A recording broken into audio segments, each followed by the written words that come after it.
So it's been a month and a half since Operation Sindoor between India and Pakistan. It's the biggest conflict in terms of scale, in terms of depth that we have seen in the context of India-Pakistan in the last 50 years. The last time something like this happened was in 1971. So this month and a half now gives us a sense to really assess what India achieved in those 4 days, in those 88 hours between the morning of the 7th of May and the evening of the 10th of May when the ceasefire was declared. A lot of people have been assessing it, have been analyzing it, have been writing about it, have been talking about it.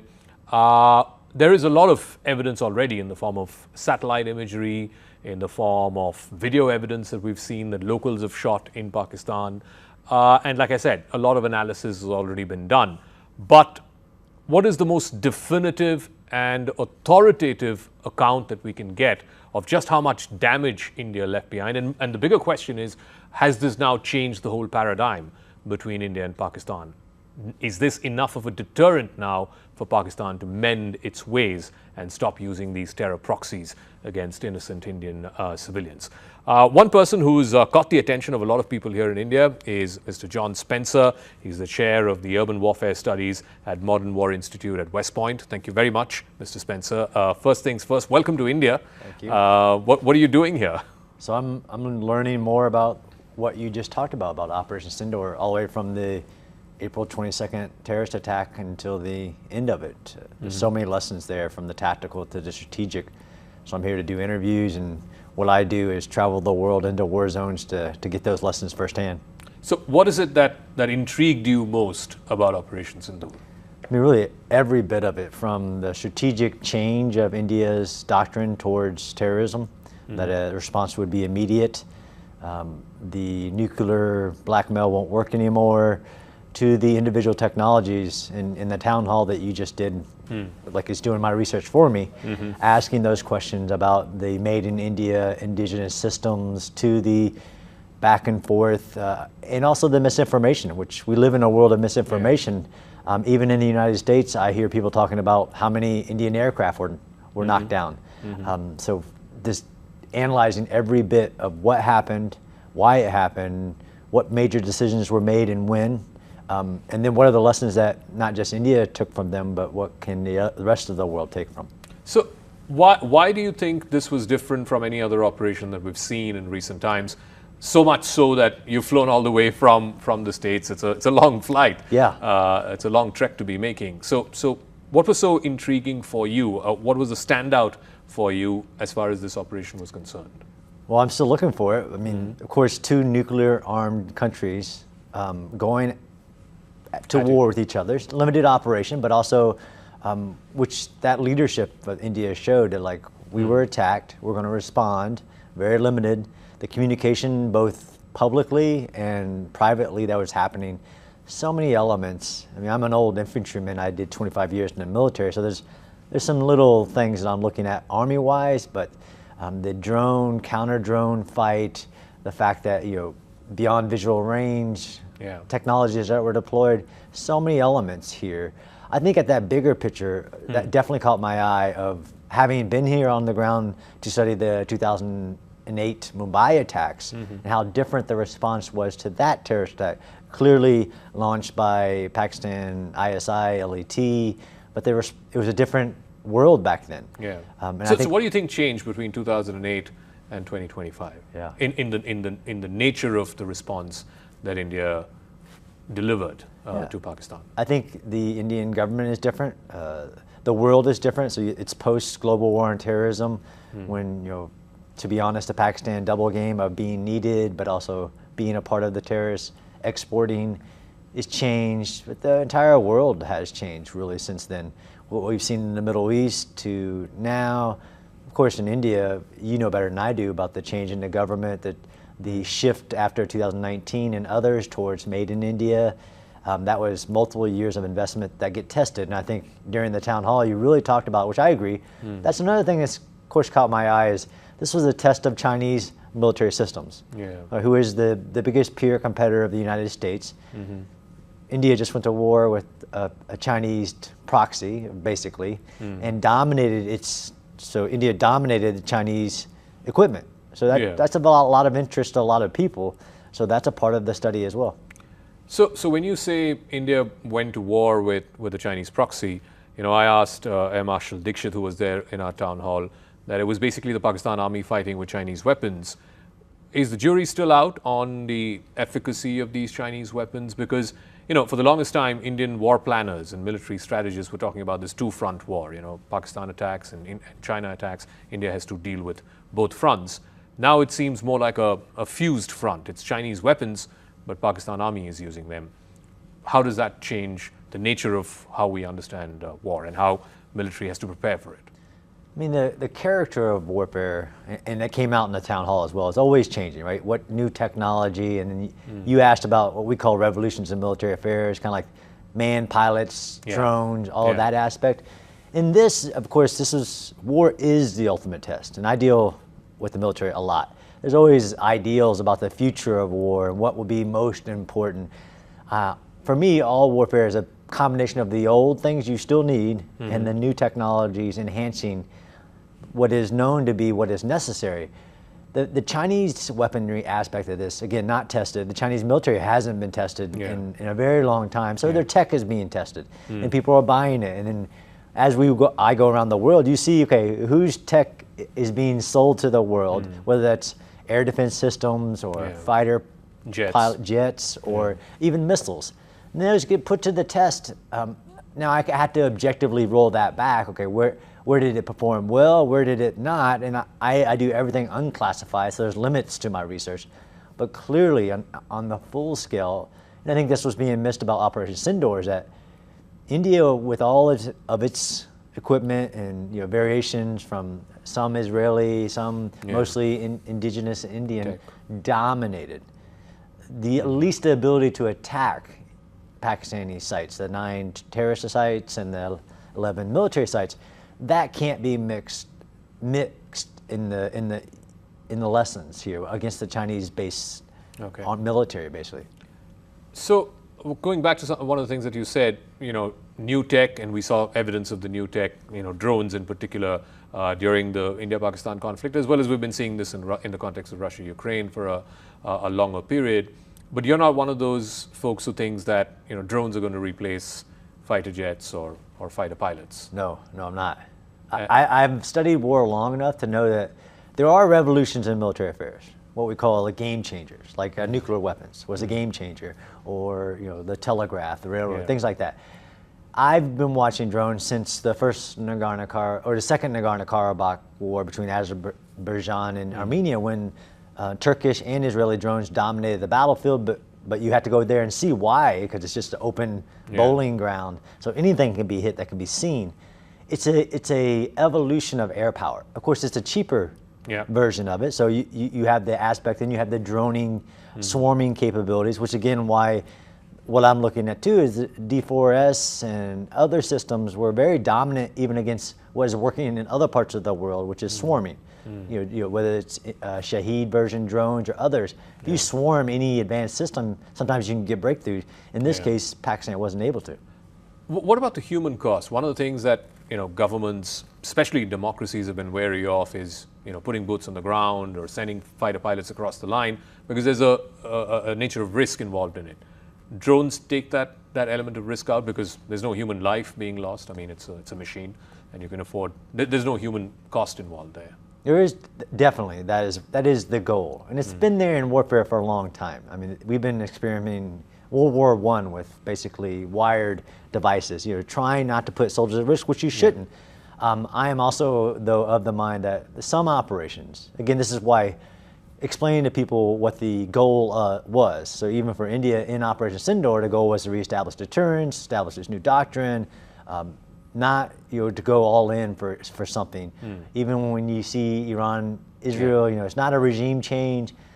So, but if you want to do certain things like take ground, you still need soldiers, infantry to seize and hold ground.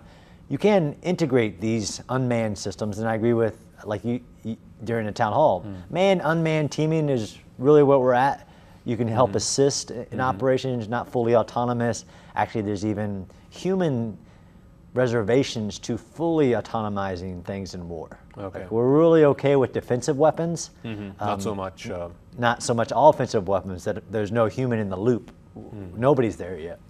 So let me then come to the operative part, and which is that has India now set a new normal for Pakistan-sponsored terrorism? That Pakistan comes in, sends these terror proxies, they attack innocent civilians. Has India imposed a disproportionate level of cost that, if not deterrent value, at least there will be a rethink in the Pakistani establishment of using this terror proxy playbook, which they've been for the last 30, 40 years now? So it's a good question. Clearly a new doctrine established, and the messaging from the very top to the bottom is very clear. Any terrorist attack will be responded to. It won't be like the other 2008, 2016, 19, nothing.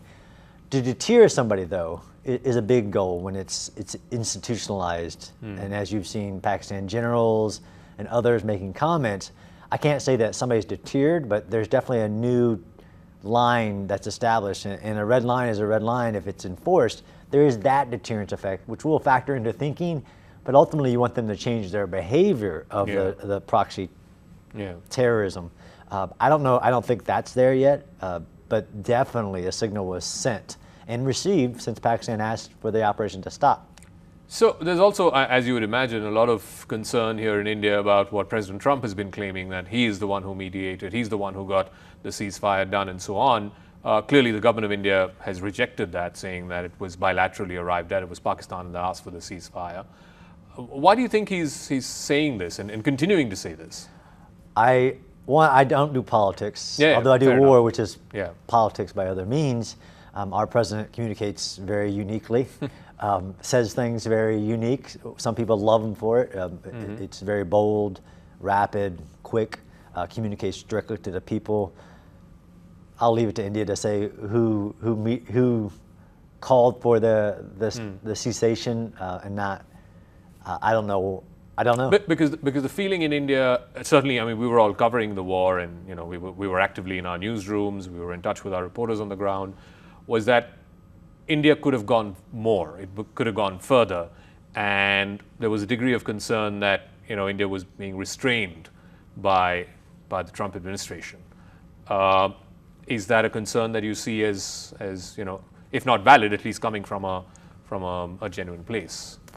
Absolutely. I mean, I understand the Indian perspective on but there is a sense of reality that during a war, of course, India and the United States are great partners, and that of course there is communication, but there's no restraint, there's no mediating, there's nothing there. I mean, that's beyond, and I leave it to the people that were involved to say what happened, what didn't. I know that India's released an exact timeline, which is impactful, but of course, two great partners are communicating. The restraint, no. India showed immense strategic restraint in identifying the limited objective and then communicating that even to Pakistan. Like, look, this is what we did, this is why we did it. And that's a part of my study as well, because that level of constant communication at the highest level, especially at the Prime Minister, is so critical in a world we live in where information imagine if we would have had TikTok during the Cuban Missile Crisis. I mean, that level of communication. So I think it is important that India says, like, no, this is exactly what was said. These are the phone calls that were made. That is all important on. I'm not going to go with social media. There's some folks who are saying, a degree of parity has been now established again between India and Pakistan, at least militarily speaking. The president hosted the field marshal, the now field marshal of the Pakistan Army, for lunch at the White House. Is the American point of view now that India and Pakistan are re-hyphenated? So again, I don't do politics, but so geopolitics is very complex. The relationships between nations and what they each get out of it. But terrorism shouldn't be complex. We should all object to any amount of, especially exporting of terrorism across borders in a proxy war. That's about the extent of that. I know from many years, from Iraq and Afghanistan, the global war on terrorism, those mill-to-mill relationships, all that, they're complex, but there should be clarity on disavowing terrorism.